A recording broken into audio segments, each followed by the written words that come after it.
Gedein, gedein layar ini cawanya kemana kok nggak ada? Kemana itu? Ah ya, udah langsung aja deh. Ya. Oke. Baik, saudara, saya akan melanjutkan berkaitan dengan masa dewasa dini dari perilaku manusia dari segala usia. Kita membahas tentang masa dewasa. Masa dewasa ini dibagi menjadi 3 bagian. Yang pertama masa dewasa dini, itu sekitar usia 18 sampai 40 tahun. Di sini yang cukup menonjol itu adalah perubahan fisik, psikologis, dan berkurangnya kemampuan reproduksi. Yang kedua itu masa dewasa madya, itu usia 41 tahun sampai 60 menurut buku Elizabeth Bullock. Di sini ciri khasnya adalah menurunnya kemampuan fisik dan psikologis. Dan yang terakhir itu adalah masa dewasa lanjut, usia 61 tahun hingga sampai pada kematian. Adapun ciri khas yang menonjol usia ini adalah fisik dan psikis menurun, tapi perasaan dan tindakan seperti orang muda. Orang katakan tua-tua keladi, makin tua makin menjadi. Nah, ini adalah usia 61 tahun ke atas, ya. Nah, baik, kita akan bahas satu persatu berkaitan dengan masa dewasa ini. Nah, yang pertama itu adalah dewasa dini, berkaitan dengan penyesuaian pribadi dan sosial. Nah, adapun ciri-ciri masa ini, ya, masa pengaturan. Sebenarnya sadar nggak sadar kalian ada dalam kondisi ini, masa ini. Kan semuanya sudah usia 18 ya, rata-rata ya. Nggak ada yang usia 17 kan? Ada. Siapa? Oh, masih 17.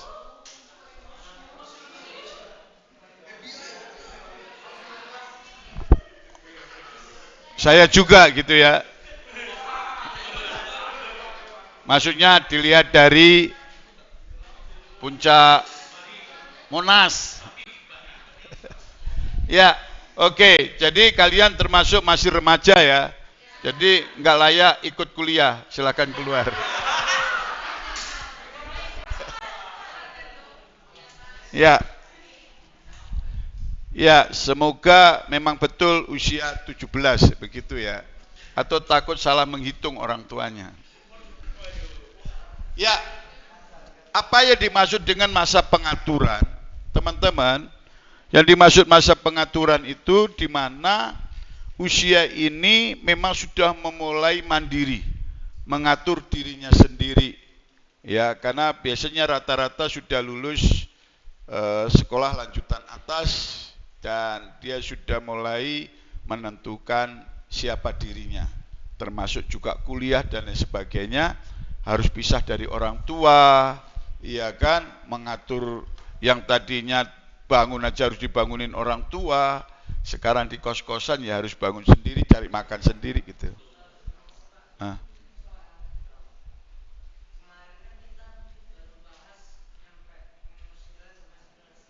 Oh, jadi remaja belum ya? Oke, kalau gitu kita bahas remaja dulu gitu ya. Oke, karena menarik juga sih memang.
Ya oke, kita akan membahas masa remaja dulu deh, nggak apa-apa. Ya, oke, masa remaja bagi saya memang harus dibahas dan menarik. Ya, masa remaja merupakan masa peralihan dari kanak-kanak menuju dewasa. Jadi ada di tengah-tengah, ya. Nah ini seringkali di gereja hilang, di peredaran gereja. Adanya di dunia luar. Ini para pembina harus betul-betul mengantisipasi. Atau mungkin kalian termasuk benda-benda yang pernah terhilang dari gereja itu. Ya, itu. Nah, teman-teman, usia ini tuh memang usia dilema. Ya. Kenapa saya katakan begitu? Di gereja mau ikut sekolah minggu kegedean. Mau ikut pemuda kekecilan. Bingung dia. Akhirnya dia mencari jawaban di luar. Nah itu. Jadi banyak muncul yang namanya masalah itu di usia ini. Ya. Makanya saya berharap sekali kalian sebagai pembina harus punya kepekaan ini. Anak sekolah minggu yang sudah gede pasti juga tidak mau disebut anak sekolah minggu lagi. Itu ya, makanya harus ada satu wadah. Nah wadahnya ini penting sekali buat kalian. Itu ya, wadahnya ini harus ada. Mungkin bisa aja ibadah remaja dan tunas remaja, bisa. Atau ibadah remaja. Itu harus ada. Kalian jangan mengatakan, hanya 2 kok, udah digabungkan aja. Saya pernah merintis remaja hanya 3 orang. Itu hanya anak satu keluarga. Ada 2 sebenarnya. Lalu ada teman dekatnya jadi hanya 3. Saya memulai itu 3. Tetapi 3 ini ya bisa mencapai 40 orang. Saya pernah merintis di Kelapa Gading. Termasuk anaknya Pak Yakub Nawai yang namanya Yohanes Nawai pernah ibadah bersama kami. Nah itu, ya. Jadi jangan berkecil hati ketika kau merintis hanya 2 orang atau 3 orang. Ini ada kuncinya nanti bagaimana kok bisa berkembang begitu ya, itu ada kuncinya. Nah kuncinya nanti dilihat dari ciri-cirinya, ya. Karena peluang untuk merekrut, ya, memenangkan jiwa mereka tuh sebenarnya bagi saya dibandingkan sekolah minggu dengan pemuda, ini usia yang paling mudah untuk merekrutnya. Itu. Peralihan yang dialami meliputi ya perubahan fisik, kepribadian, intelek dan perannya terhadap lingkungan dan dirinya sendiri. Nah, ini perubahan-perubahan ini harus ditangkap oleh para pembina yang ada di gereja. Dan ini termasuk adalah kalian. Itu, ya. Bentar saudara, karena ada hal yang penting tadi. Duh. Bentar. Sebentar ya, saya tak jawab aja. Halo Ibu, nanti aku hubungin ya. Aku hubungin ya nanti ya. Ya, aku sedang ngajar. Aku sedang. Oke, makasih. Yuk ya. Ntar dimatiin aja deh. Dah. Baik, kita lanjutkan. Nah, perubahan fisik ini disebabkan karena dia melalui masa puber. Saya tidak membahas masa puber karena bagi saya nggak terlalu beda jauh. Lain kalau di Prodipak memang harus detail begitu ya. Nah, ini penting dan kalian harus betul-betul memiliki hidup penuh perhatian kepada mereka. Itu ya. Perubahan fisik ini bisa menjadikan anak itu percaya diri berkelebihan. Akhirnya bisa jadi masalah. Tapi bisa juga perubahan fisik ini menjadikan dirinya minder. Menjauhkan diri dari pertemuan-pertemuan termasuk ibadah. Nah itu ya. Jadi mungkin kau pernah mengalami kondisi ini sebenarnya ya. Itu. Nah biasanya yang cukup rawan bagi remaja putri itu adalah ketika haid pertama itu ya udah mulai dirinya dewasa. Ditandai oleh haid pertama, itu sudah dimasukkan masa puber dan remaja. Lalu kalau laki-laki ditandai dengan mimpi basah. Jadi mimpi basah itu mimpi basah-basahan hujan-hujanan.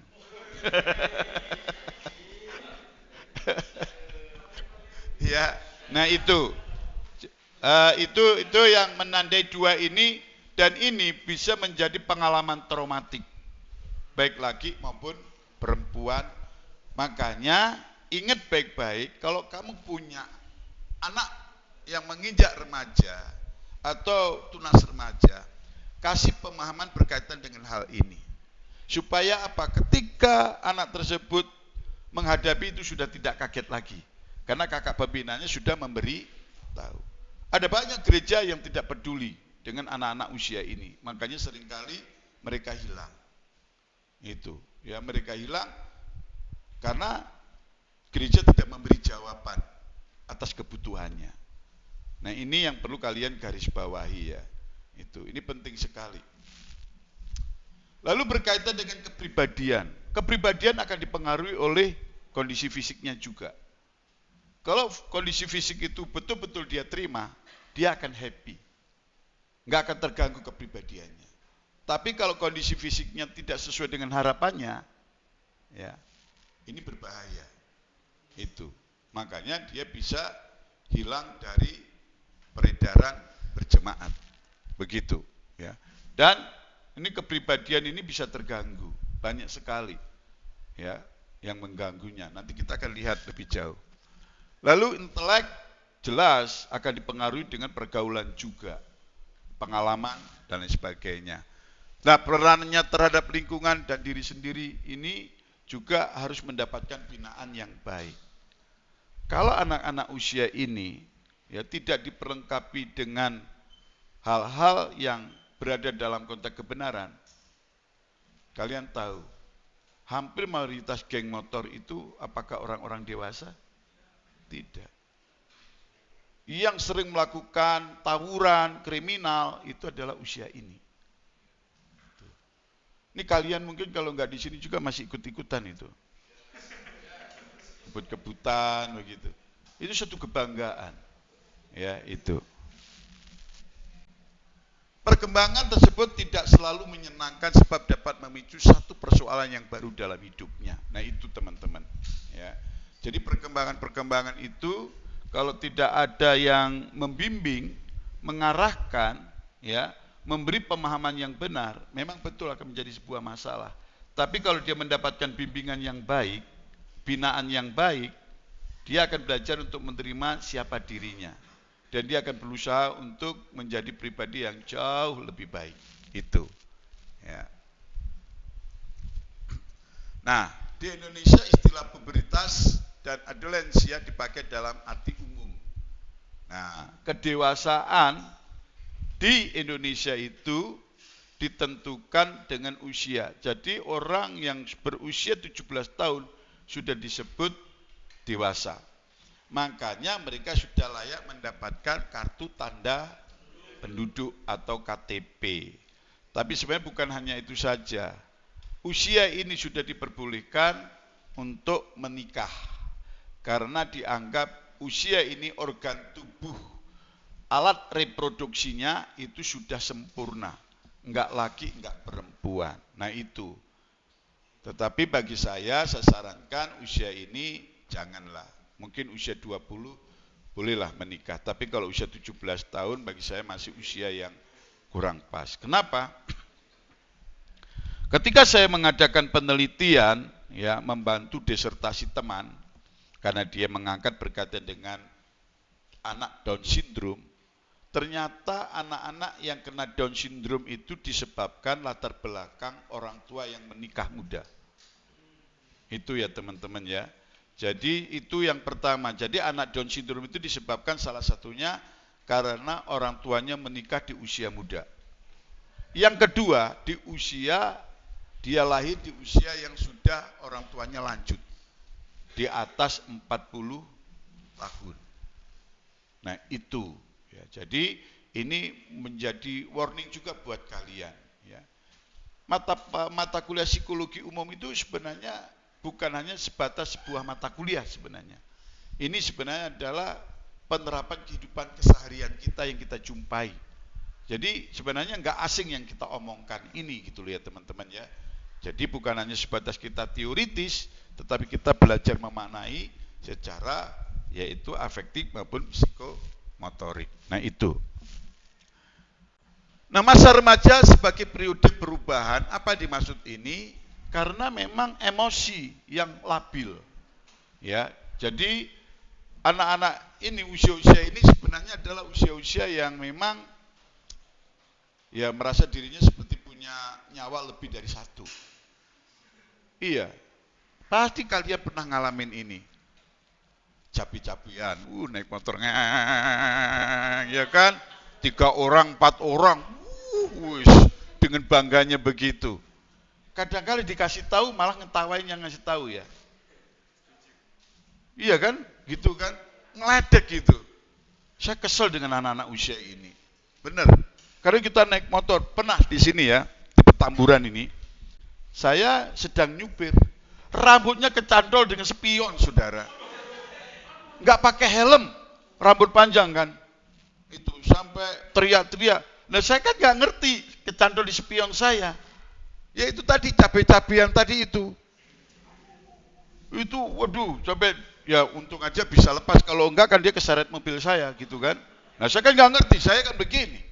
Sisino orang pada teriak, aku juga nggak ngerti dia teriakannya apa, mungkin teriakin cabai-cabai ini kan, gitu kan. Ternyata masuk ke itu, apa melingkar ke spion. Untung lepas. Itu lepas, bukannya dia berhenti, ngebut malah ketawa-ketawa.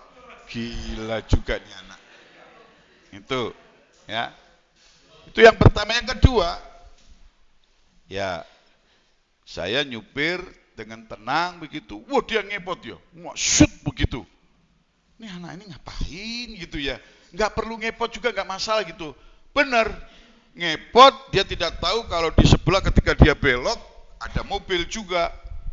Mungkin dia kaget jatuh. Saya buka lihat, enak segitu.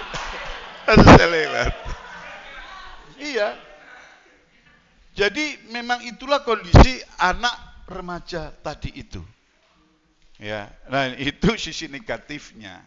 Ya, tapi jujur ya, sisi positifnya, anak-anak ini adalah anak-anak yang kreatif. Makanya kalian-kalian pasti kreatif. Kreatif semuanya, termasuk juga kreatif dalam dosa. Ayo, alah serasa ngomong, ayo. Karena apa? Aku sudah pernah melewati masa itu.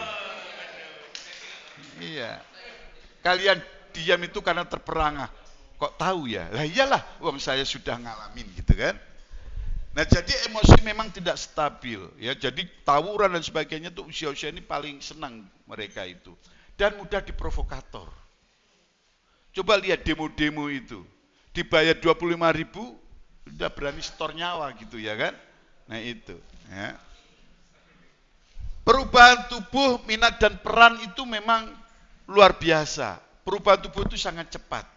Ya, ketika anak wanita masuk dalam masa puber, lalu melewati masa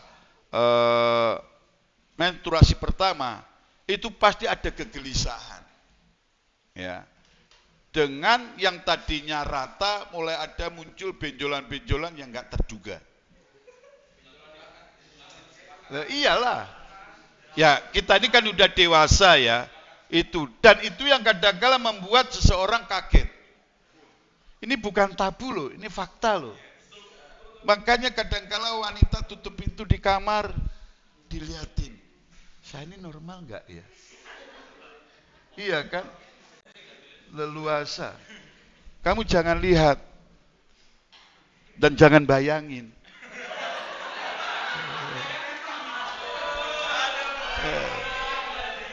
Iya. Karena biasanya yang mengomentari itu, ya itu yang pelakunya. Iya. Nah teman-teman, jadi perubahan tubuh nggak perempuan. Yang paling menonjol laki-laki itu adalah perubahan suara. Kenapa kok suaraku begini? Nah itu tandanya kamu mulai gede. Nah itu ya kan. Udah mulai yang lain-lain nggak usah diomongin, pasti kamu tahu. Minat juga sudah berubah, nggak lagi minat dalam konteks anak-anak. Cenderung usia ini usia menghayal. Seandainya aku punya sayap, ipik ya kan, naik gitu ya kan. Nah itu, pokoknya suka berandai-andai, iya kan. Nah, yang laki-laki ingin jadi pahlawan-pahlawan Marvel, wis. Iya.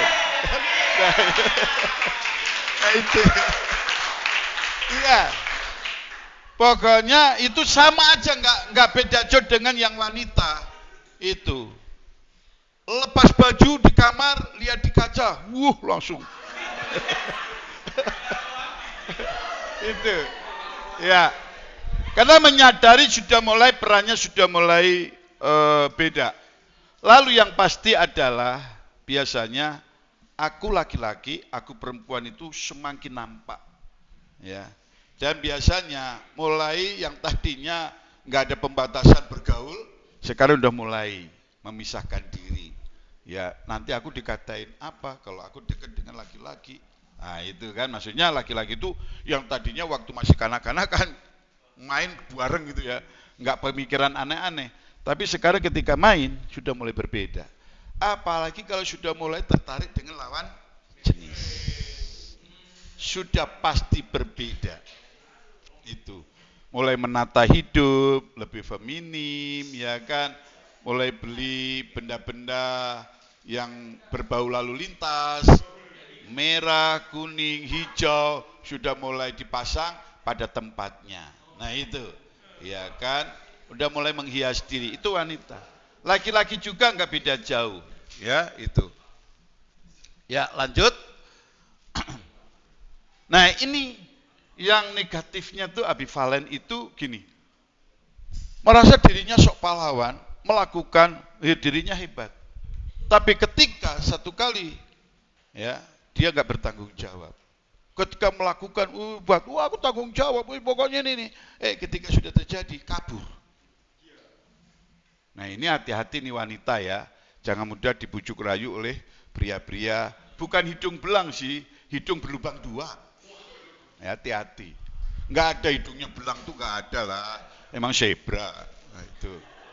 Ya kan? Tapi ingat baik-baik, ini berhati-hati. Ya, ini nggak beda jauh laki, nggak perempuan, ini ambivalen ini bisa terjadi aja. Nah ini keadaan emosi, yaitu, nah biasanya anak-anak remaja ini pasti kalian ngalamin deh. Di rumah disuruh papa atau mama, mau melakukan sih.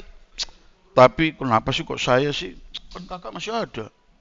Mama kebiasaan, sambil menggerutu tapi tetap dijalankan gitu. Ya kan, kadang-kala ya itu musuh aku lagi, tapi tetap dijalankan. Nah itu menggerutu, ya. Kadang-kala mengkritik kakaknya atau adiknya gitu, kenapa gak dia aja sih? Nah, gitu protes. Nah itu, ya. Untuk mencapai kematangan mereka perlu belajar membicarakan perasaan dan masalah yang dihadapi dan perlu melakukan kata emosi, latihan fisik, bekerja, bermain, tertawa, menangis. Nah inilah dunia remaja. Karena memang di satu sisi mereka sudah ada perasaan seneng, tapi mau ungkapin takut. Dan juga sebaliknya, wanita juga begitu seneng, ungkapin takut ditolak, takut patah hati dan sebagainya. Ingat loh, ini usia ini juga usia berbahaya loh. Hati-hati loh. Ya. Dulu ada kakak kelas kamu, ya karena tidak mampu menghadapi dunia itu, akhirnya dia harus mengakhiri hidupnya. Itu, ya. Saya lupa angkatan berapa begitu ya, prodipak. Itu. Emosi matang jika menyalurkan pada saat dan tempat yang tepat. Ini yang saya maksud. Seperti kalian itu, ya ini menyalurkan pada tempat yang tepat begitu ya. Setidaknya kalian itu harusnya berbangga dan bersyukur ya. Usia-usia kalian begini sudah bisa menempatkan diri gitu ya. Oh iya, aku ini sebenarnya dari kecil sudah berharga gitu loh. Itu luar biasa loh kalian itu. Ya. Lalu menilai situasi secara kritis sebelum bereaksi. Jadi melakukan sesuatu itu dipikir dulu. Biasanya yang secara umum anak remaja itu gerusa-gerusuh. Melakukan dulu baru berpikir. Nah itu. Tetapi yang benar itu seharusnya ini namanya emosi yang matang. Kehadiran kamu ke sini itu karena penuh kesadaran, bukan karena orang tua yang nyuruh.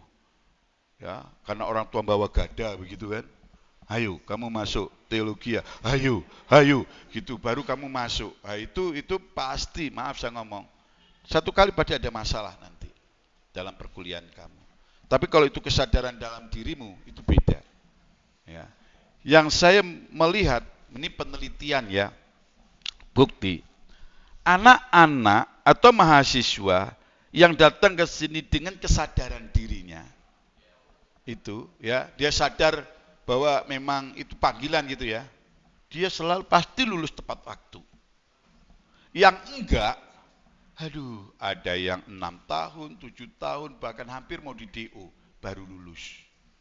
Nah itu, bahkan ada lagi yang sampai ya, ada yang 9 tahun baru lulus.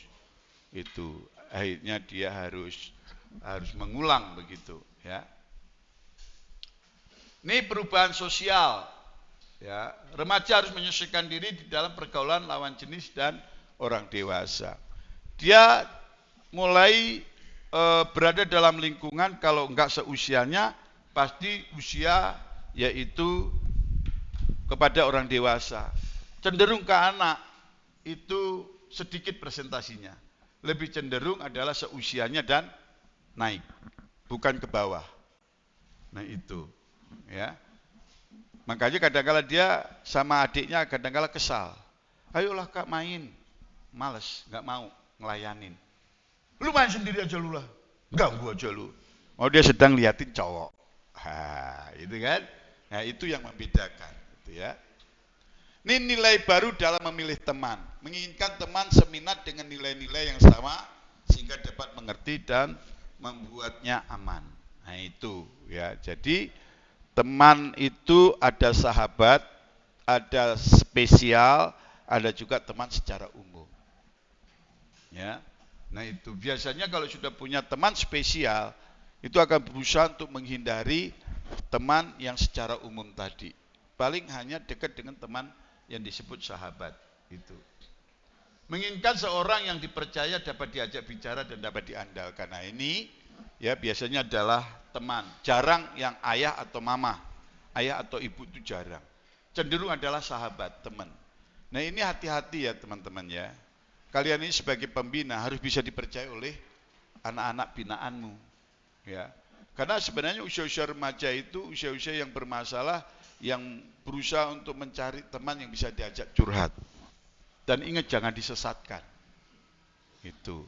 Ya. Makanya dalam hal ini harus bisa menempatkan diri, karena bisa-bisa ini anak-anak ini bisa menyesatkan kamu. Ngerti yang saya maksud menyesatkan kamu? Sebenarnya kamu nggak seneng, nggak jatuh cinta. Dia bisa lo menjadikan dirimu jatuh cinta sama dia. Itu. Dan dia akan berusaha maksimal lo. Hati-hati lo kejebak dengan usia ini lo. Jadi pembina harus betul-betul memahami. Akan jauh lebih aman begini. Kalau itu perempuan, serahkan kepada pembina perempuan. Kalau pria juga kebalik. Jangan kau bilang bisa aja ya. Anak binaanmu, remaja binaanmu akan jatuh cinta sama kamu. Itu peluangnya tinggi. Nggak melihat kamu cantik atau ganteng atau jelek atau apa. Yang penting pokoknya kepribadian yang ukuran dia. Apalagi kalau di kampung lo ya. Apalagi kamu hamba Tuhan. Wah, itu nilainya, harganya mahal sekali. Iya, betul, mahal sekali. Nggak lihat wajah kamu yang jelek. Benar.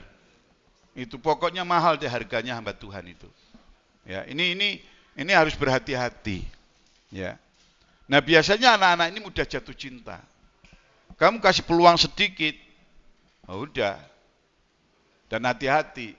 Mereka akan senang bercerita dan bangga. Itu. Ya. Ini tolong diperhatikan baik-baik dalam hal ini. Pada masa akhir remaja senang teman lawan jenis dan tetap butuh teman sejenis.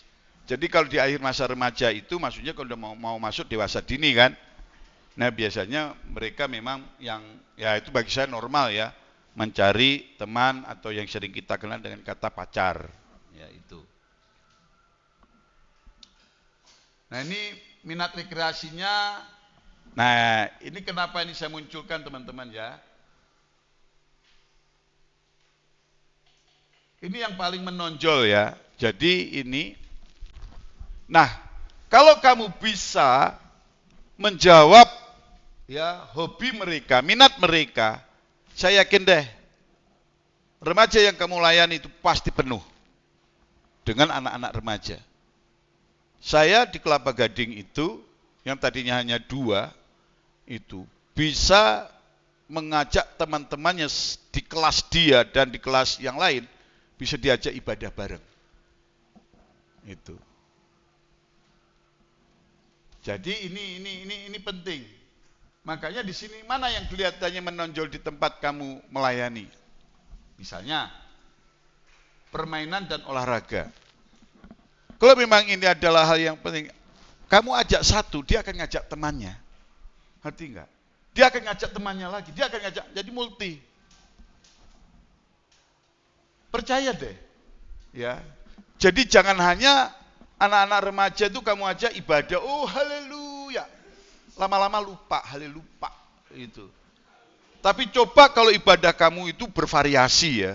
Jadi kasih pengumuman. Nah, adik-adik, habis kita ibadah, kita akan bikin acara main futsal. Itu pasti deh. Ya. Yang wanita dikasih kegiatan apa? Retreat, mereka suruh cari dana, kamu nggak perlu cari dana, mereka cari dana, cukup. Saya ngomong begini bukan Bapak itu hanya batas teori, tidak, karena Bapak pernah menjadi pembina remaja. Sampai sekarang Bapak masih jadi pembina Karang Taruna di tempat Bapak tinggal. Tuh. Kemarin 17-an, sebenarnya mudah mereka tuh cari. Dan mereka punya kemauan tinggi. Itu karena mereka tidak mau mengecewakan pembinanya. Itu loh. Saya cari donasi melalui mereka udah cukup. Dibutuhkan itu sebelum waktunya sudah cukup. Karena mereka adalah anak-anak yang kreatif, bisa jual ini, bisa bikin kegiatan ini. Aduh, itu luar biasa. Dan saya yakin kalian yang mengalami, yang masih ingat lah apa yang kalian lakukan dalam kegiatan baik di gereja ataupun di sekolah, kayak sebagai staf OSIS, mungkin sebagai salah satu, mungkin di gereja sebagai panitia apa. Nah itu, saya tidak pernah meragukan anak-anak usia ini untuk melakukan sesuatu. Kalau itu udah connect, nyambung, dan itu disetujui, mereka jauh lebih bertanggung jawab. Dan ingat ya, mereka-mereka ini sebenarnya butuh Tuhan itu tinggi sekali. Kamu ajak acara retreat, pasti terrealisasi. Itu, ya. Makanya gereja harus betul-betul membuat membuat program-program yang jelas untuk mereka. Kalian semakin membuat banyak program, percaya deh, pasti akan terrealisasi selama kau membangun komunikasi dengan mereka itu baik. Ya. Dan ingat ya, usia ini usia berkelompok, ngegeng. Dan jangan pernah kau memilih satu geng di antara mereka.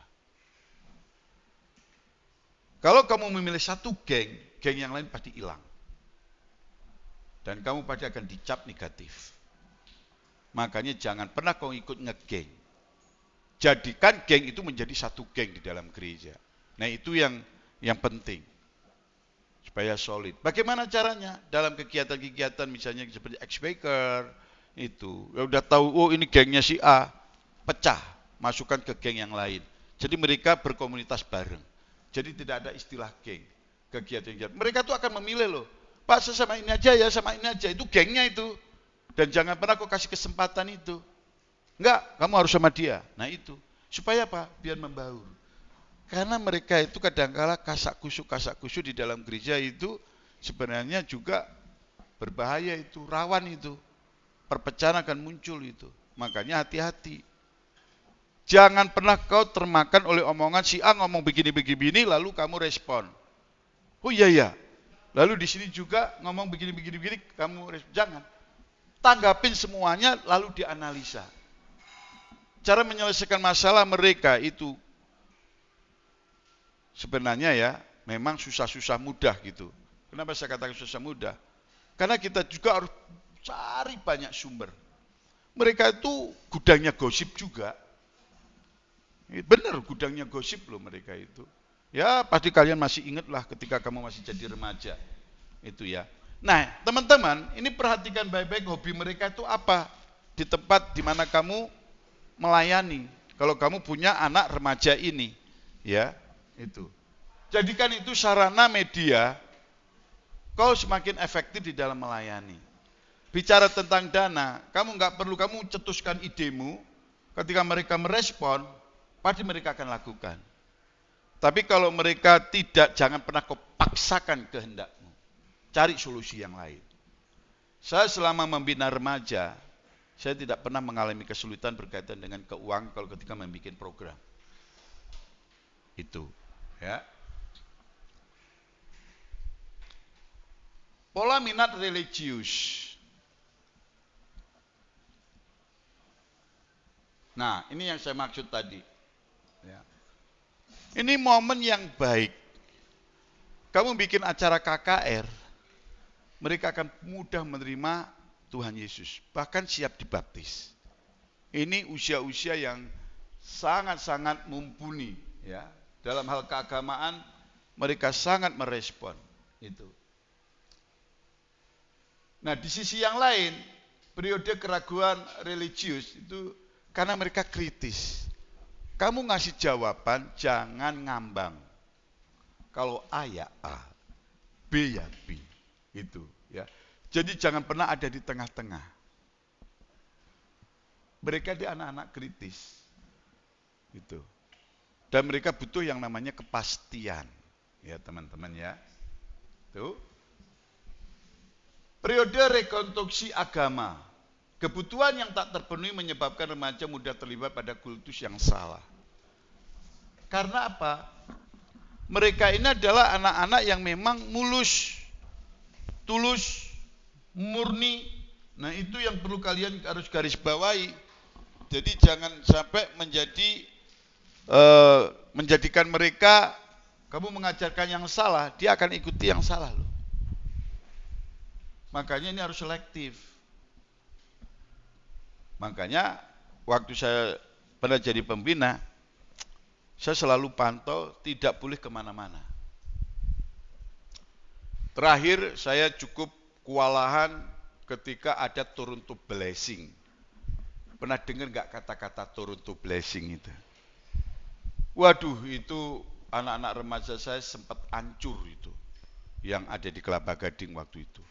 Karena sebagian tanpa sepengetahuan saya ikut turun to blessing yang tertawa itu loh. Wis kacau itu, bahkan ada yang bernubuat. Nubuatnya sudah enggak benar juga. Tuhan berbicara kepada saya, pacarmu harus kau putus. Ketika benar-benar diputus, dipacarin, kan kurang ajar itu. Itu gara-gara korban dari turun to blessing. Itu ketawa dalam roh. Waduh, mungkin nanti kamu lihat ya pengajaran turun to blessing seperti apa begitu ya, ketawa dalam roh. Aduh, ini udah nggak benar ini. Akhirnya saya kumpulkan. Itu sempat berkurang gratis sekali. Itu 50% itu ikut turun to blessing. Dan saya bilang yang masih tersisa saya harus betul-betul membentenginya. Itu. Ya. Jadi anak-anak remaja itu mudah dipengaruhi. Nah, anak remaja itu kan SMP kelas 3 lah sampai SMA kelas 2 gitu ya. Nah, teman-teman, saya melihat anak-anak dulu yang saya bina, saya didik. Puji Tuhan, sekarang hampir mayoritas jadi leader di tempat di mana dia kerja, bahkan dia juga membuat usaha sendiri dan sebagainya. Nah, beberapa bulan yang lalu saya ketemu di wilayah Gading Serpong. Itu ya, saya tidak tahu kalau salah satu anak binaan saya itu membuka ya seperti restoran begitu ya, itu yang barbecue ya, yang makan daging sepuasnya begitu. Awalnya kita nggak ngerti kalau itu milik dia gitu kan. Wah, ternyata kok saya lihat, saya tahu siapa ya ini ya. Istri saya juga begitu kan. Anak itu juga mikir, pernah lihat nih, siapa? Kan udah 20 tahun saudara kita nggak ketemu lagi kan. Kak Yuel ya? Kak Tri ya? Itu. Kita datang ke restorannya itu. Iya. Kamu? Saya anaknya Tante Aili. Tuh. Saudara. Wah, baru saya ingat itu rintisan. Saya merintis remaja memang di rumah yang namanya Tante Eli, itu anaknya saudara, ya itu. Yang pertama namanya Harry, yang satu namanya Denny, nah, itu ya. Dan mereka berhasil. Jadi yang saya lihat bahwa apa yang kita ajarkan itu sebenarnya betul apa yang firman Tuhan katakan, tidak akan berlalu begitu saja. Nah itu. Dan dia selalu ingat kata-kata berkarya, bekerja, dan berjuang. Karena memang itu mutu saya. Itu kan selalu itu yang saya tanamkan kepada anak didik saya. Tuh, berkarya, bekerja, dan berjuang. Nah, lalu saya selalu mengatakan kamu gambar Allah, Allah itu selalu berkarya. Enggak ada istilah berhenti berkarya. Sampai gantinya generasi manusia, dari segala abad, Allah itu tetap berkarya, bekerja, dan berjuang. Nah itu yang ditanamkan dalam dirinya. Dan ya di satu sisi ada kebanggaan sendirilah kalau ada anak didik kita yang memahami apa yang menjadi mutu atau core value di dalam diri kita. Itu pasti jadi satu kebanggaan. Ya. Nah ini perubahan moral teman-teman yang perlu digarisbawahi. Ya. Pandangan semakin abstrak. Jadi kamu jangan kaget ya. Hidup kamu itu semakin bertambah usia, semakin bertambah ilmu itu bukan tambah jelas.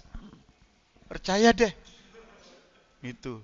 Nanti nih hidupmu ini pasti aneh-aneh. Iya, semakin abstrak. Bangun teologi baru dengan pandangan kamu. Itu udah pasti itu nanti. Sekarang sih masih polos-polos ini. Kalau belum terisi dengan hal-hal yang aneh-aneh dan nyeleneh. Itu. Dosenmu si A ngomong begini, si B ngomong gini, si C ngomong ini, kamu simpulkan. Hanya membangun teori baru. Nah itu kamu itu nanti. Hati-hati ya. Tapi dasarnya harus Alkitab ya. Nggak apa-apa memunculkan, kamu membangun sebuah teologi baru silakan. Tapi dasarnya harus Alkitab yang kuat. Keyakinan moral lebih terpusat pada apa yang benar dan yang adil. Jadi dia akan lebih senang merespon kepada orang-orang yang iya, iya, tidak, tidak. Itu jauh lebih diresponi dengan baik. Itu ya teman-teman ya. Penilaian moral bersifat kognitif hingga lebih kritis dan analitis. Kecenderungannya itu pengetahuan. Dia senang dengan pengetahuan-pengetahuan yang dia dapatkan, ya itu, dan ditanggapi secara kritis. Kalau ketika dia bertanya dan jawabannya cocok dengan dirinya, itu enggak akan mudah dilupakan. Itu, ya. Bahkan sampai tua pun dia akan tetap ingat itu. Dan itu bisa menjadi bagian dari pedoman hidupnya. Maka jangan pernah menyesatkan ya anak didikmu. Itu. Penilaian moral makin objektif. Jadi dia tidak lagi subjektif, tidak. Justru dengan bertambahnya usia, penilaian itu akan semakin objektif. Karena apa? Dituntut tadi itu benar dan salah tadi. Ya, itu. Jadi semakin bertambah usia, kayak kalian yang tadinya mudah dipengaruhi, untuk nanti jelas, untuk kedepannya nanti, ya. Kamu tingkat 2, tingkat 3, itu sudah pasti kamu akan punya penilaian sendiri. Dan nanti kamu bisa berdebat dengan dosenmu lah. Iya. Tinggal nyiapin, nanti ketua kelas nyiapin gada. Itu. Kalah berdebat, perang. Gitu aja kan? Nah, itu. Nah. Penilaian moral secara psikologis menyebabkan ketekanan psikis. Jadi begini teman-teman, ungkapan ini. Ketika ada sesuatu hal yang tidak cocok dengan dirinya, itu akan menjadi beban bagi hidupnya. Dan itu akan mempengaruhi secara psikis. Nah, anak bisa depresi, ya, stres dan sebagainya. Nah, biasanya ini hal-hal yang dialami yang betul-betul dia tidak sukai. Nah, itu yang menyebabkan dirinya bisa terjadi seperti ini. Ya. Jadi perbuatan-perbuatan yang tidak diharapkan terjadi dalam diri, misalnya seperti dia diperkosa. Ya, itu. Nah, itu akan menyebabkan dia bisa mengalami kondisi ini gitu ya, ketegangan psikis. Ya, itu. Intinya dalam unsur pemaksaan yang dia tidak suka itu akan menjadikan dirinya traumatis, gitu. Minat terhadap seks. Minat seks meningkat remaja berusia untuk mencari informasi lebih banyak dari berbagai sumber dan mencoba. Itu. Ini anak-anak remaja putri, kalian-kalian yang wanita. Tahu tentang menstruasi dari siapa? Dari orang tua? Berapa persen yang dari orang tua? Berapa persen dari teman? Berapa persen yang mencari sendiri? Emang orang tua ngasih secara detail? Kamu pasti cari kan? Di Google kan? Nah iya. Nah itu. Jadi hampir mayoritas berusaha untuk mencari. Dan kalau itu benar, bersyukur. Kalau sampai tersesat, nah itu yang berbahaya. Enggak laki, enggak perempuan ya. Ini ya teman-teman ya. Jadi memang dia suka mencari informasi. Bicara tentang, ini ya, nanti pembahasannya ya. Nanti apa saja sebenarnya yang dipikirkan itu ya. Nah ini ya, yang informasi ini ya, ini wanita ini nih, yang paling menonjol. Remaja putri yang di sini, mana yang sering kalian dapat baca? Apakah semuanya pernah kalian temukan? Pernah kan, mencari kan? Nah itu. Bukan cowok ganteng, bukan cowok, enggak. Yang dicari adalah ini. Apa itu manfaat, KB, pil anti hamil, lalu bagaimana kalau hamil, lalu aborsi. Nah ini yang paling menonjol. Lalu paling teknik-teknik berpacaran, ya kan? Nah itu yang sudah nggak lepas itu. Ya. Nah, ini yang hampir mayoritas ya. Saudara, ini omongan ini bukan mengarang-arang loh, ini berdasarkan penelitian loh. Ya, ini yang cowok itu, ya, beda kan, cowok sama cewek itu beda, ya itu.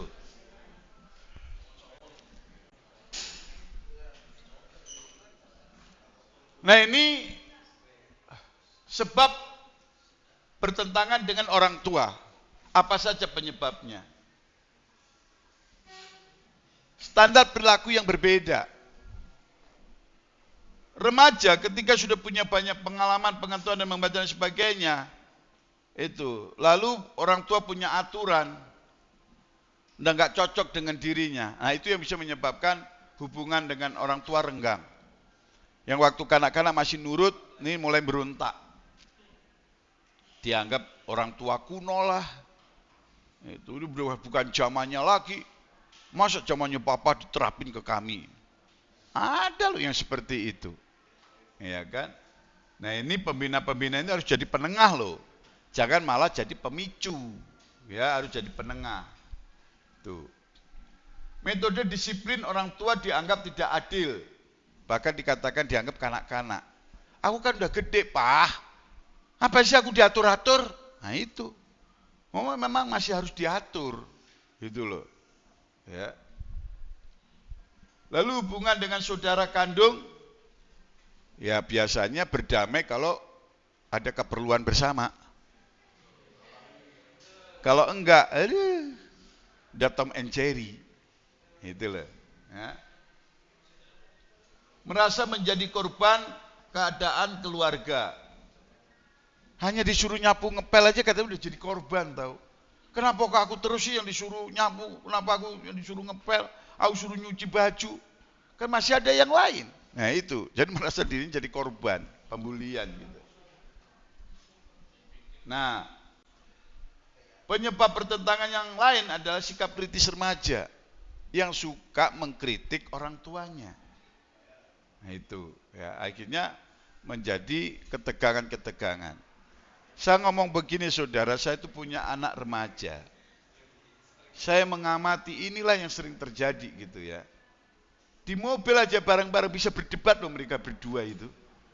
Aduh kalian tuh wanita dua, aku tuh hanya kekayaanku berdua kalian. Tapi bikin aku kalau dengerin. Jadi mama sama anaknya itu kadang-kadang berdebat hanya gara-gara apa? Karena ukuran sepatu sama kan kakinya. Jadi mamanya kadang-kadang, kenapa sepatu kamu pakai sih? Lalu makainya kadang-kadang anak remaja kan cuek kan, diinjek kan. Mamanya nggak suka sepatunya diinjek. Belakangnya tuh loh, suka diinjek gitu loh. Iya kan, itu kan. Aduh, ngapain sih kamu injek-injek begitu? Ah, mama ini dipinjem aja. Nah kan, satu berpikirnya beda dengan yang satu cuek. Ya kalau diinjek kan yang pasti ya nggak pas lah ya kan itu kan. Nah itu yang jadi masalah. Ini mungkin juga remaja-remaja putri di rumah juga mungkin sering itu berdebat dengan orang tuanya gitu kan. Mungkin nggak sampai berantem gebuk-gebukan sih, enggak sih. Tapi berantem mulut gitu. Hanya hal-hal yang sepele gitu. Baju dipakai, berdebat lagi, iya kan? Nah itu. Apalagi kalau orang tuanya badannya sama begitu ya. Itu. Nah, besarnya keluarga itu juga punya pengaruh. Alkitab itu sudah membuktikan loh. Keluarga Yakub itu kan keluarga besar. Apa yang terjadi? Sampai Yusuf dijual, itu penyebabnya apa? Ya karena keluarga besar itu tadi. Jadi sebenarnya keluarga besar itu nggak menjamin ya teman-teman ya. Damai sejahtera itu. Semakin banyak keluarga besar itu semakin banyak masalah. Nah itu, ya contoh Alkitab sudah membuktikan kan. Yusuf, ya kan, sebagai bagian dari keluarga besar kan, akhirnya dijual oleh kakak-kakaknya. Nah, hukuman terhadap perilaku yang kurang matang. Nah, ingat baik-baik, disiplin itu juga perlu. Ini kalian udah melewati, tapi sebentar lagi kamu tuh akan beranak pinak.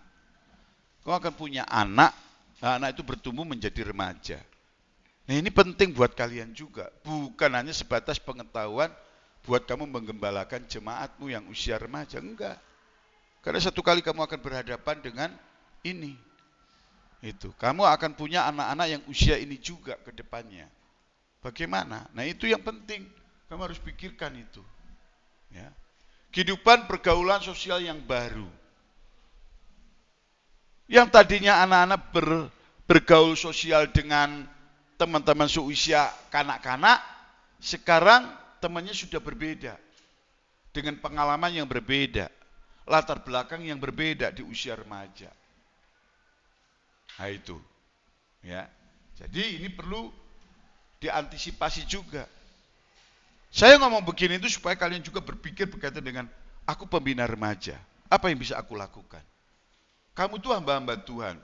Kamu akan menjadi pengganti orang tua kamu. Satu kali kamu akan jadi gembala. Bagaimana kamu akan menghadapi anak-anak remajamu?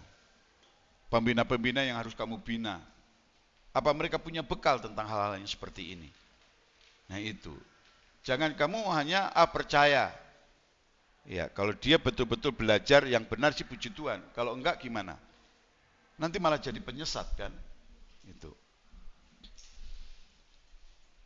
Nah ini faktor yang mempengaruhi konsep diri remaja, usia kematangan.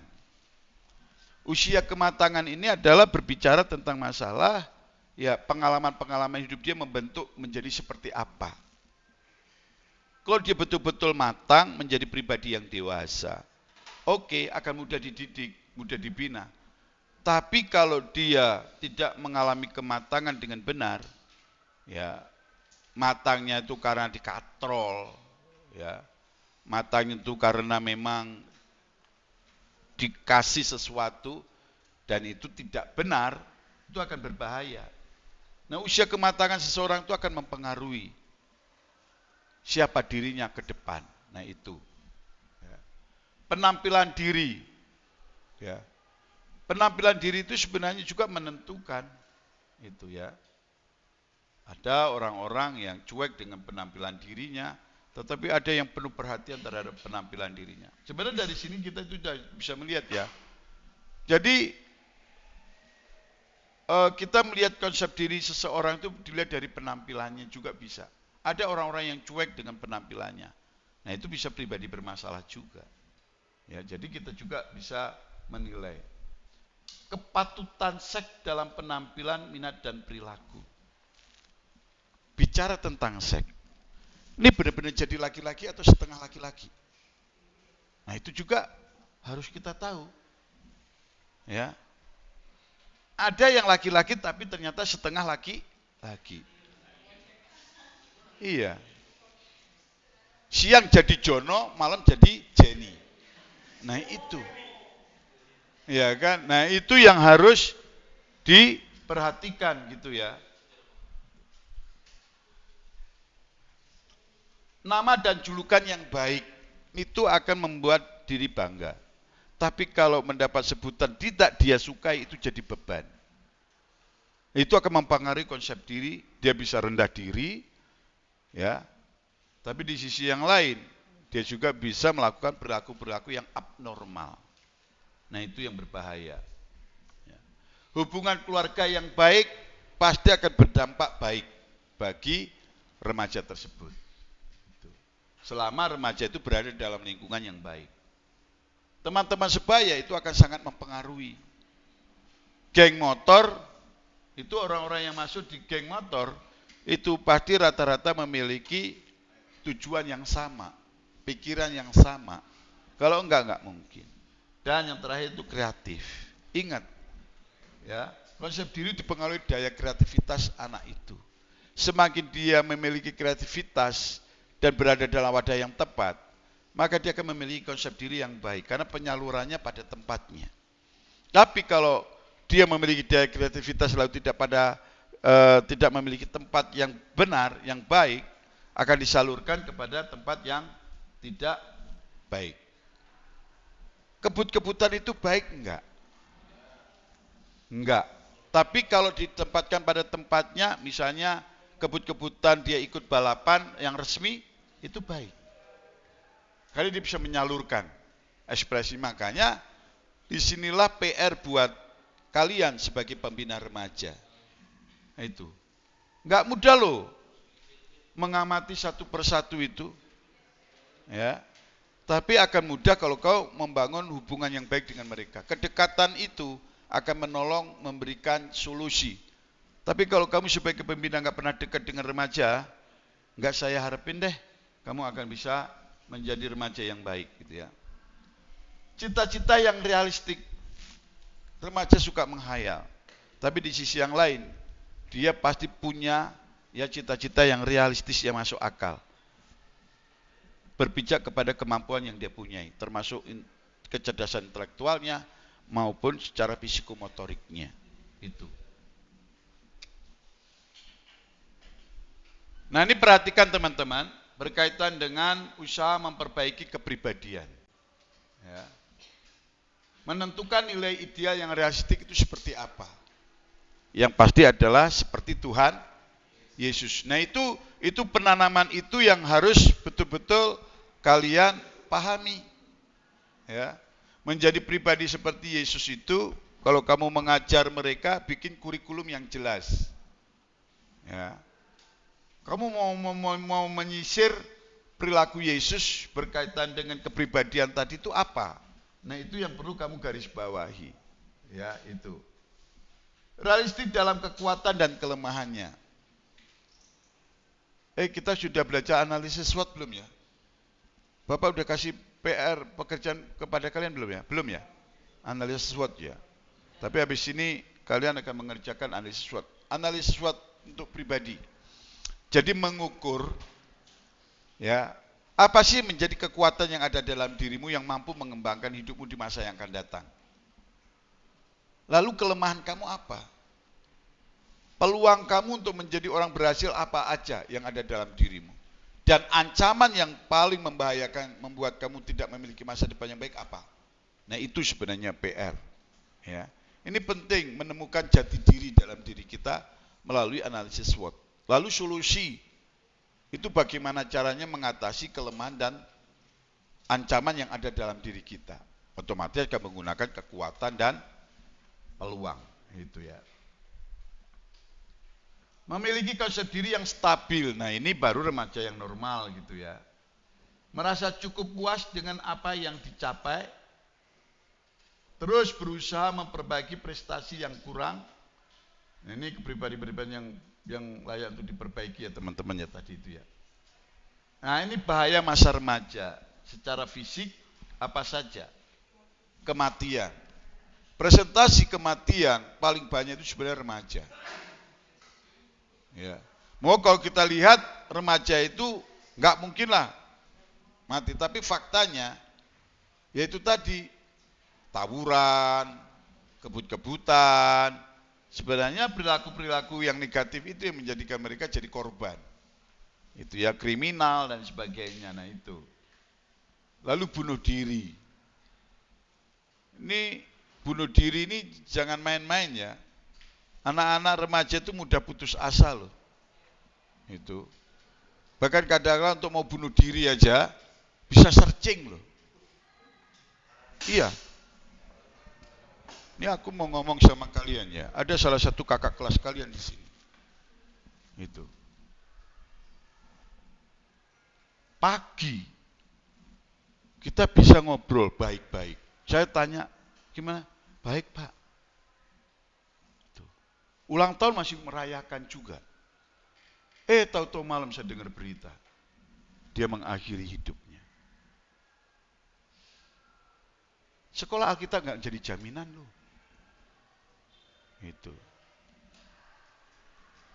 Dan baru ditemukan alasan dia bunuh diri itu di HP-nya. Kenapa kok dia sampai bunuh diri? Itu. Sekolah Alkitab itu nggak jaminan. Karena ini tadi hati-hati. Karena memang bahaya remaja itu ya itu. Usia-usia kalian itu sebenarnya usia-usia rawan loh. Itu ya. Itu. Di sisi yang lain, cita-cita tinggi, tapi kadangkala itu yang membuat dia juga down. Aku nggak bisa capai cita-cita itu deh. Udah, aku akhiri hidupku. Hampir mayoritas anak remaja itu paling banyak yang jadi korban. Dan presentasi untuk bunuh diri juga banyak sekali anak remaja. Itu ya. Nih, cacat fisik. Ini yang sering terjadi juga. Kelihatannya hal yang sederhana ya. Tapi ini yang membuat kadangkala konsep dirinya itu dipengaruhi oleh kehidupan yang cacat fisik. Sebenarnya bagi saya ini kan nggak perlu dibesar-besarkan gitu ya. Makanya orang-orang yang begini tuh harus belajar seperti si Kik itu ya kan. Nah seperti yang jadi maskot salah satunya yang nanti di sepak bola yang akan datang di mana? Yang dunia? Qatar kan. Nah kemarin saya melihat ada salah satu orang Qatar ya. Dia tidak punya kaki, dia hanya punya tangan. Itu aja, kakinya hilang. Tapi dia bisa main basket segala, hanya dengan tangannya dia punya kekuatan yang luar biasa. Orang yang normal aja kalah loh. Itu lari hanya pakai dengan tangannya. Semuanya hanya pakai tangan dua. Jadi dia memang nggak punya kaki. Paling kayak Kick ya, empat-empatnya nggak ada dia kan, kaki tangan nggak ada gitu kan. Tapi hebat. Itu luar biasa bagi saya. Ya, itu. Kenapa? Cacat fisik bukan menjadi sebuah penghalang untuk hidup berprestasi. Apalagi kalian yang normal. Itu. Ya. Canggung dan kaku, ini maksudnya dalam berperilaku ya, itu bentuk tubuh yang tidak sesuai dengan seksnya. Maksudnya tidak sesuai dengan apa harapannya gitu. Itu ya. Lalu dalam kesederhanaan.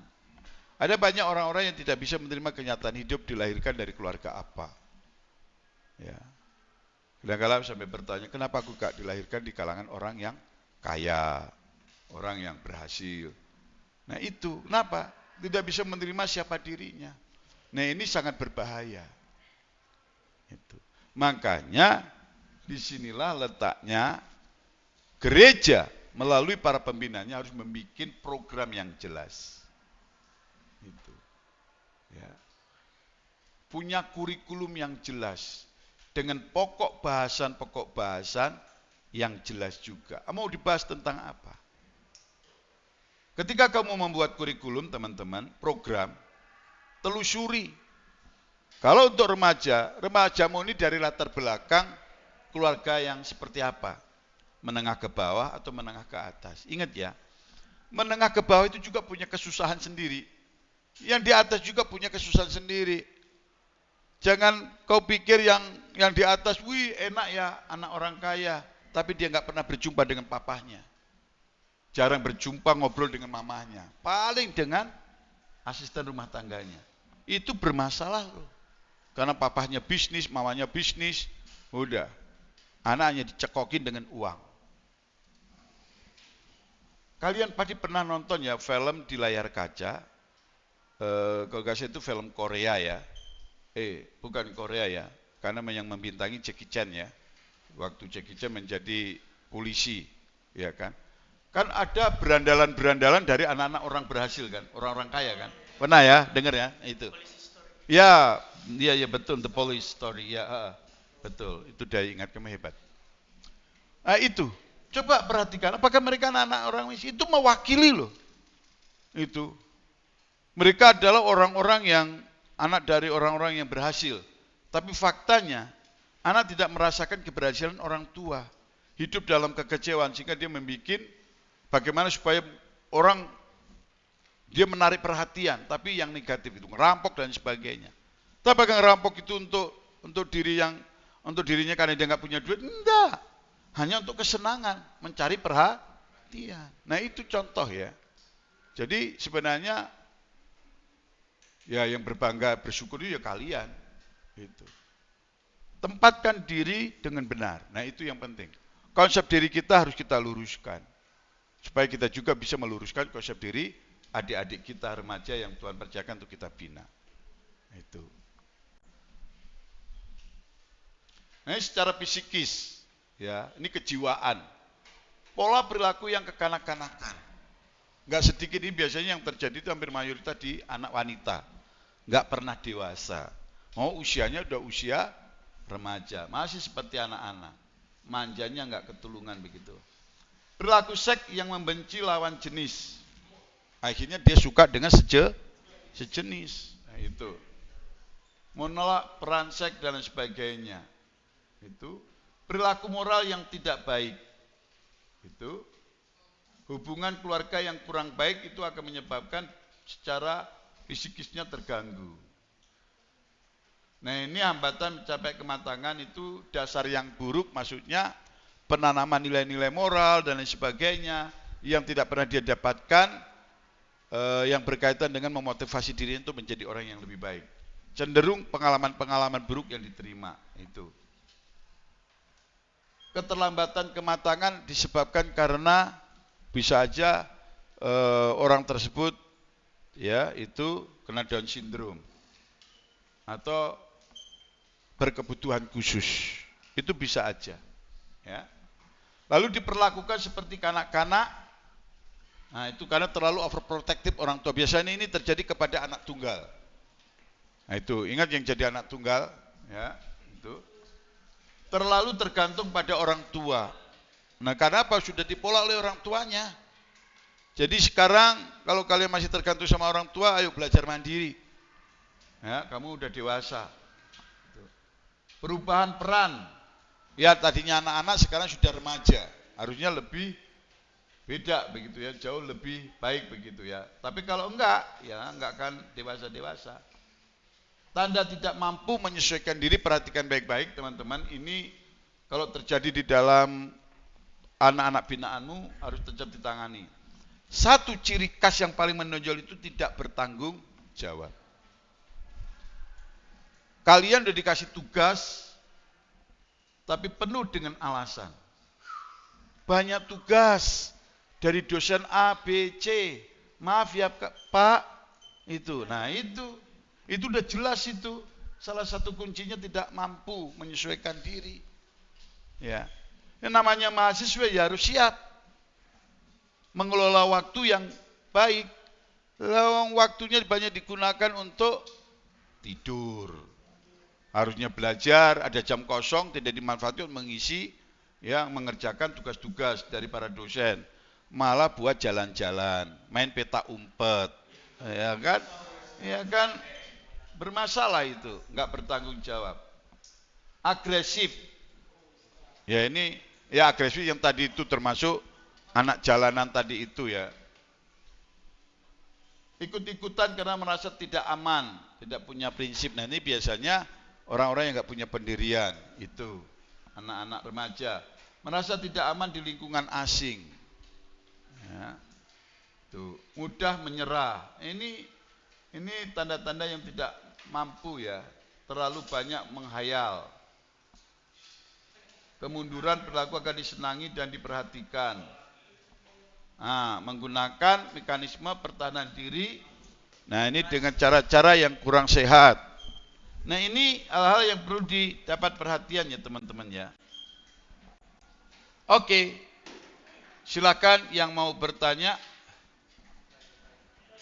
Kita masih punya waktu.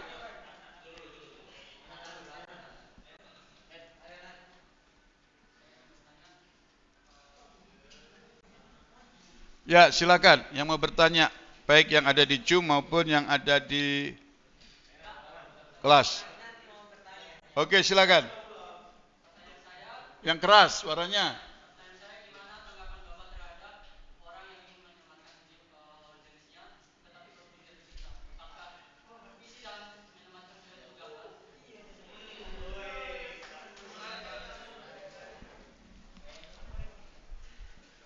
Oke, teman-teman mungkin ada jawaban, silakan memberi masukan. Ada? Ulangi pertanyaannya.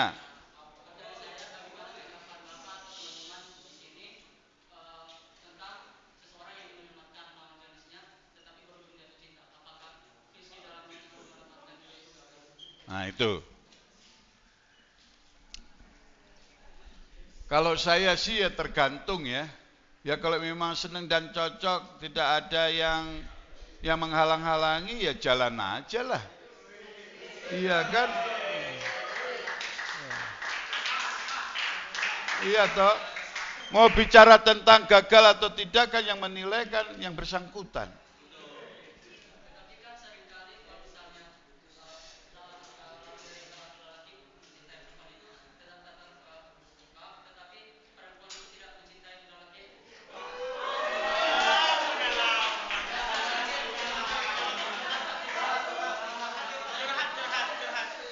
Nah, itu yang tidak tepat. Makanya dalam hal ini ya, tadi Bapak kan sudah bilang, kalau kamu mau konseling atau ngonselingin, jangan yang lawan jenis. Tadi aku kan sudah ngomong awal-awal. Biarkan dia yang mengkonselingi ya perempuan, kalau perempuan, laki-laki ya laki-laki. Itu jauh lebih aman. Itu loh.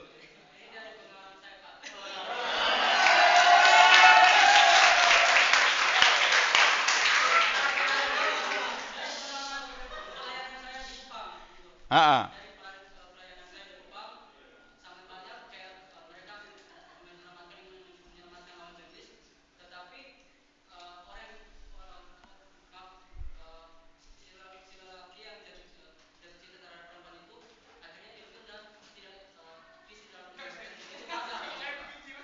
Ya pasti gagal lah.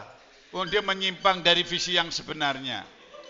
Nah, makanya kenapa tadi saya katakan cara mengantisipasi, bukan itunya, bukan visinya pasti gagal lah.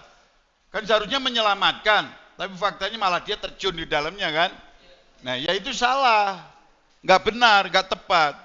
Tapi kalau dia direspon dan semuanya berjalan dengan baik, ya nggak salah juga. Tapi justru malah benar, itu visinya benar. Tapi kalau yang ini nggak pas bagi saya. Makanya solusinya adalah jangan pernah kau menjadi seorang konselor, ya, menjadi seorang konselor lawan jenis. Percayakan itu kepada yang sama-sama sejenis. Ini kalau konselor loh ya, itu. Ya, itu jauh lebih aman, menghindari tadi jangan sampai visi tidak kecapai. Itu.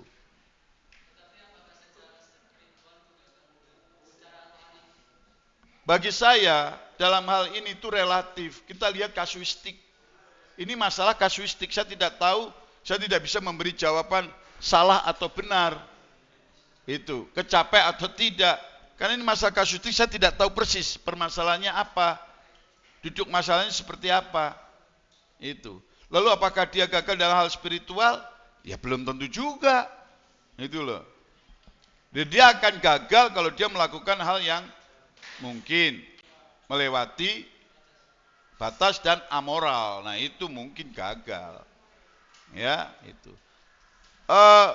Maaf ya saya ngomong ya teman-teman. Kalau kamu mengkonselingin lawan jenis, hampir rata-rata mengalami hidup dalam kegagalan deh. Percaya deh. Itu, ya. Itu yang saya antisipasi. Itu. Saya konseling ya, jemaat. Kalau itu wanita, aku serahkan ke istriku. Kalau enggak, boleh enggak istriku ada di sampingku? Saya begitu. Ya. Entah itu masih gadis atau apa, pokoknya boleh enggak istriku ada di sampingku? Tujuannya apa? Menghindari. Ya. Jangan malah itu dijadikan sebagai momen, wah, nah kan? Jadi jangan, lebih baik hindari itu. Ya. Kalau saya ya itu tadi, Pak boleh nggak ngomong gini-gini? Oh iya, nggak apa-apa. Kalau seandainya istriku yang ini gimana? Bapak aja deh. Oke, kalau gitu istriku harus ikut ya, menjadi pendengar yang baik. Ingat ya, kamu jadi istri gembala. Nanti nih kalian-kalian nih yang perempuan-perempuan ya, jangan bocor mulut ya. Itu, supaya kamu bisa dipercaya oleh jemaatmu. Itu. Kadang-kala kan yang mudah bercerita itu kan wanita gitu lah. Karena kadang-kala kepucut ngomong. Itu, ya, tanpa disadari gitu loh. Itu yang sering saya jumpai. Ya, makanya ingat baik-baik, kamu harus tahu itu posisimu sebagai siapa. Nah itu yang penting, khususnya wanita ya. Itu. Oke, saya pikir itu ya. Silakan.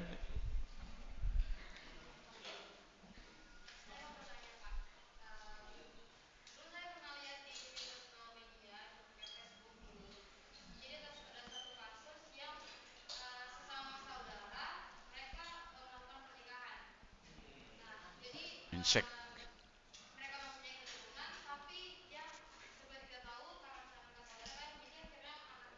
Cacat.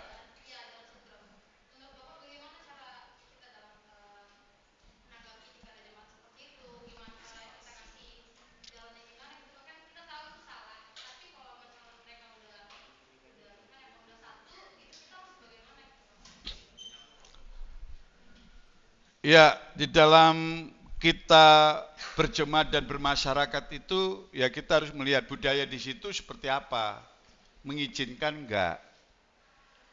Jadi jangan kita memaksakan, oh kalau sudah bersatu tidak boleh diceraikan begitu kan. Tapi kan kita tidak bisa melepaskan diri dari budaya juga. Nah itu yang perlu kita garis bawahi. Budaya di situ umumnya diperbolehkan nggak menikah dengan, karena begini saudara ya, ada budaya yang memang menikah harus dengan lingkungannya. Kayak bangsa Israel itu sebenarnya itu jelas loh itu ya kan, dengan keluarga sendiri loh itu. Nah itu. Nah kalau yang tadi itu memang begini ya, rata-rata kalau pernikahan atau hubungan itu dengan sama-sama saudara, itu hampir mayoritas memang ada kecacatan fisik untuk keturunannya. Itu memang tinggi. Sebenarnya salah satu dihindari nggak boleh menikah dengan satu keluarga itu sebenarnya, iya itu. Jadi itu tidak diperbolehkan memang. Itu pasti peluang anaknya cacat secara fisik memang tinggi. Nah, kalau saya nih yang menganalisa, kenapa sih kok dilarang gak boleh menikah dengan saudara kandung? Itu sebenarnya itu salah satunya kalau menurut saya sih. Ya, makanya kalau yang seperti itu tadi memang masyarakat mengizinkan, ya kita nggak bisa berbuat apa-apa. Tetapi kalau masyarakat tidak mengizinkan, apakah memang mereka itu disetujui atau tidak oleh keluarga? Maaf ya saudara ya, maaf nih ya. Ini saya to the point aja. Misalnya, ada remaja putri dihamili, lalu ini suruh bertanggung jawab. Laki-lakinya harus bertanggung jawab. Maaf ya saya ngomong ya, ini on the record ya. Saya tidak harus. Itu kalau saya. Itu. Kenapa saya katakan tidak harus? Bisa saja melakukan ini sebenarnya bukan berdasarkan karena suka. Itu loh. Daripada nanti dinikahkan, kalau sudah dinikahkan kan nggak boleh diceraikan. Terjadi masalah yang lebih parah lagi. Mau apa lo? Lebih baik sebelum terjadi pernikahan ya sudah. Nggak usah. Kalau memang tidak diizinkan, udah nggak usah. Nggak usah menikah. Itu kalau saya. Ya memang itu resiko. Makanya yang banyak dikorbankan itu rata-rata ya perempuan. Daripada nanti menikah, neraka ada dalam keluarganya. Ya kalau dia menghamili karena nafsu birahi, tak sadarkan diri bukan berdasarkan suka sama suka, tapi ada unsur pemaksaan. Lalu ketika menikah, pasti akan banyak korban. Kalau saya lebih baik nggak usah dinikahkan. Daripada nanti ke depannya malah banyak yang jadi korban. Udah, biarkan dia, ya sudah. Itu resiko. Kalau saya loh ya, dia nggak perlu harus menikah. Itu. Karena kita mikirin bukan sekarangnya, masa yang akan datang. Ya sudah, yang penting anak itu sampai lahir ya sudah. Habis lahir terserah mau dipelihara sendiri atau diadopsi oleh saudara atau diadopsi orang yang memang nggak punya anak. Anak lahir itu karena Tuhan kasih kesempatan untuk lahir ke dalam dunia, ya kita hargai. Lalu bagaimana dia nggak punya bapak, nggak punya ibu? Ya itu resiko. Tapi nggak mungkin ya, maaf ya saudara-saudara ya, nggak mungkin kalau Tuhan itu sudah menjadikan dia orang yang memang diizinkan lahir ke dalam dunia, nggak mungkin Tuhan itu nggak pelihara. Itu aja intinya. Nggak perlu bapak, nggak perlu ibu, Tuhan akan carikan bapak dan ibu yang baru. Saya tuh membantu 2 yayasan Islam, karena dulu saya ini kan murtadin ya saudara ya. Jadi tetap mindset yang di sini itu bahwa peduli terhadap anak yatim piatu itu tinggi sekali. Itu ya. Jadi saya meskipun nggak banyak, saya harus punya komitmen, saya memang harus membantu. Karena bagi saya ajaran Islam itu bagi saya baik juga. Bahwa peduli terhadap sesama, apalagi orang-orang yang seperti anak yatim piatu, itu memang Tuhan sendiri ngomong loh di dalam Alkitab kan, ibadah yang benar apa? Memperhatikan anak yatim loh. Di dalam surat Paulus, nanti cari sendiri. Peduli terhadap janda-janda dan anak yatim, tapi jangan janda kembang.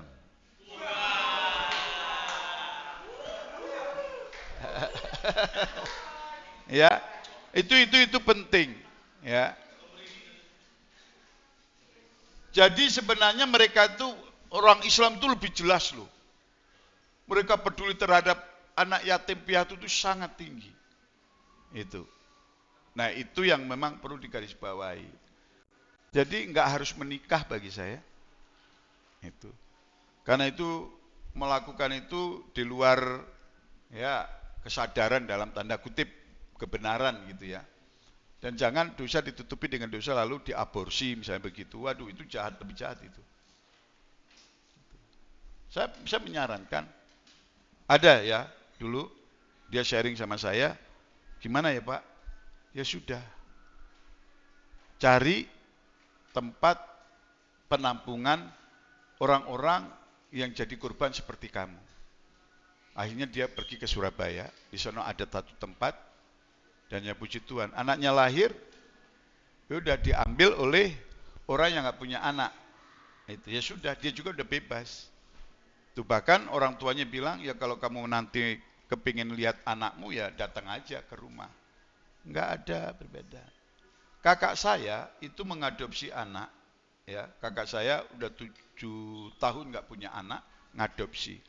Ternyata anaknya sudah tahu siapa orang tuanya, nggak memilih orang tuanya, dia memilih kakak saya sebagai orang tuanya karena dia bilang, aku dari kecil lahir langsung dipelihara oleh mama dan papa. Ya dia oke lah, mereka adalah papa saya, mama saya biologis. Tapi yang memelihara aku adalah mama papa. Kenapa aku harus ikut mereka? Itu sudah dikasih, maksudnya kamu mau ikut ke sana silahkan. Kalau di sini ya nggak apa-apa gitu kan. Anaknya akhirnya memilih ke kakak saya. Itu nggak masalah. Itu ya jadi jangan sampai dosa ditutupi dengan dosa. Ya itu contoh aja. Ya oke silakan.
Hmm.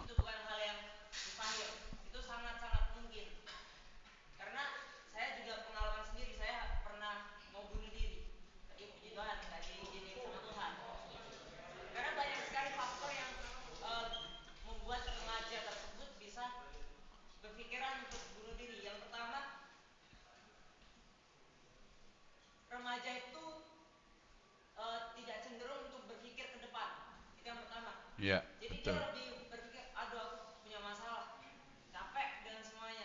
Ya.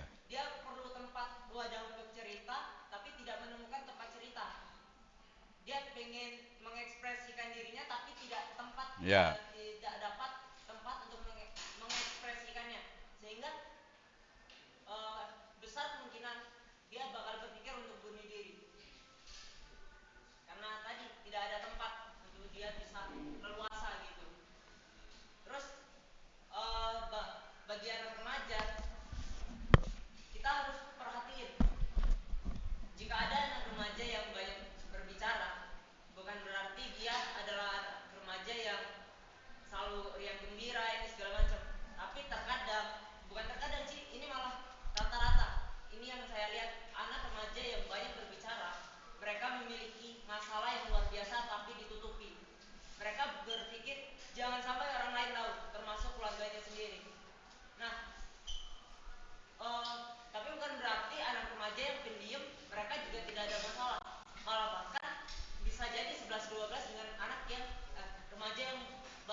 Ya. Kalau semisal kita punya anak, Makasih, Dek. sering-seringlah malam itu mengecek anaknya jika di kamar.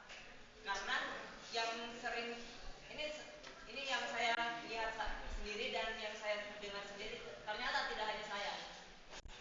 Anak-anak ketika dia di kamar sendirian, ketika malam hari, disitulah mereka mengenal dengan yang namanya overthinking. Itu sering banget. Atau mereka sering berpikir, aduh gimana ya. Mereka sering banget berpikir tentang masalah mereka. Bisa nggak ya teratasi. Oleh sebab itu peran orang tua sebenarnya ketika malam hari, sering-seringlah untuk ngecek ke kamar anaknya, walaupun hanya bertanya, gimana kabarnya, udah ini belum, udah itu belum. Sehingga anak tersebut ngerasa memiliki wadah untuk bercerita, dan kalau memang itu uh, udah dilakukan secara rutin, besar kemungkinan anak tersebut akan mudah bercerita kepada orang tuanya. Karena di zaman sekarang, di anak-anak zaman sekarang, mereka sangat jarang bisa bercerita kepada orang tuanya. Mereka lebih condong untuk bercerita kepada teman-temannya, sedangkan teman-temannya itu sedang mengalami hal yang sama, sehingga mereka saling cerita nih, masalahnya dengan masalah A dengan masalah B itu sama.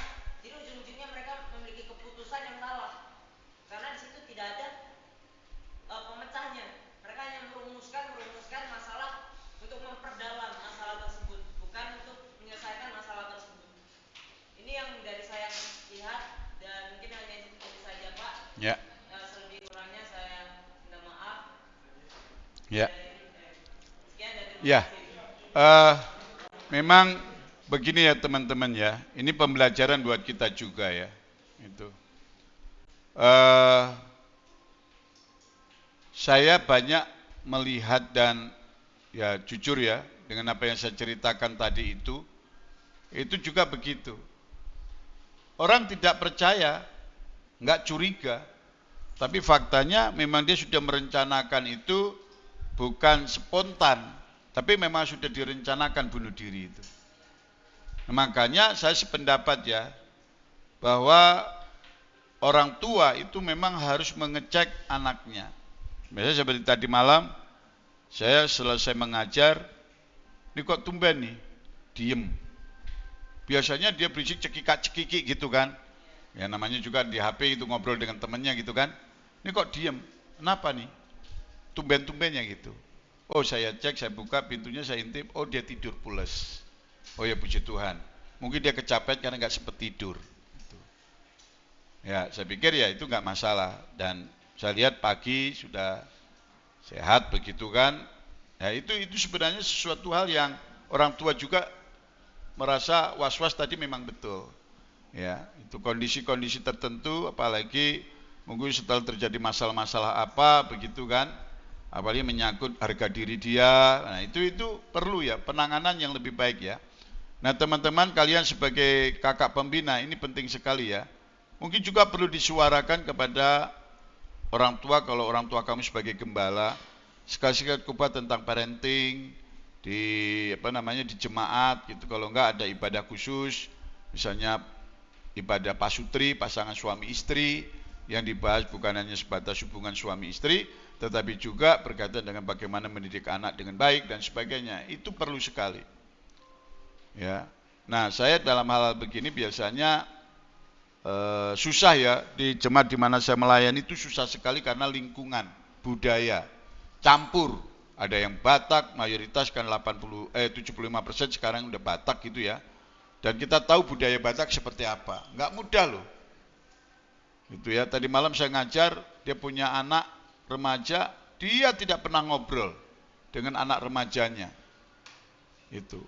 Dan bagi saya itu sudah tidak benar begitu ya. Nah ini penting buat kita semua ya teman-teman ya. Oke silakan, apakah masih ada?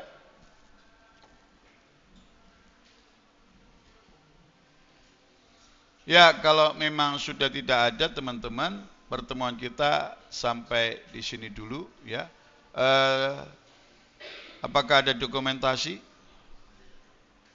Teman-teman yang ada di Zoom saya live ya dulu ya, Tuhan memberkati ya. Makasih Pak. Yuk, Tuhan berkati. Immanuel, Ari. Ini Oksana ada nggak nih? Oksana Rangan, Revi, Gabriel, Johan. Hadir, Pak. Hadir, Pak, ya. Oke, ya udah. Tuhan berkati ya, saya live ya. Ya.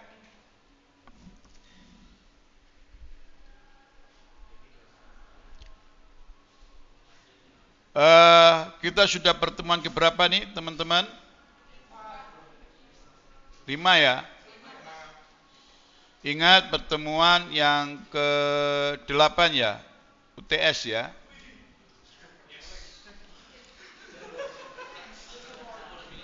Ntar jangan ngeles lagi.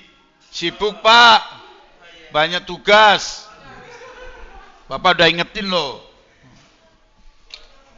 Nah, tolong untuk sekretaris ya, jangan lupa tugas. Nanti untuk yang jadi begini, penilaian ini kan kelompok dan juga individu. Nah, individu saya akan lihat di GCR, tapi nanti kelompok saya akan melihatnya di folder itu, sehingga mudah menilainya. Tapi di GCR kalian punya kreativitas enggak untuk memasukkan ke GCR? Itu bagian dari tugas.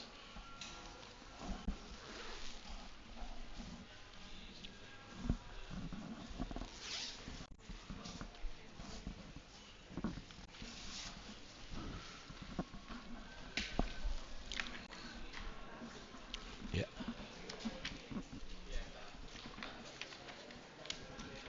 Oke, sayang.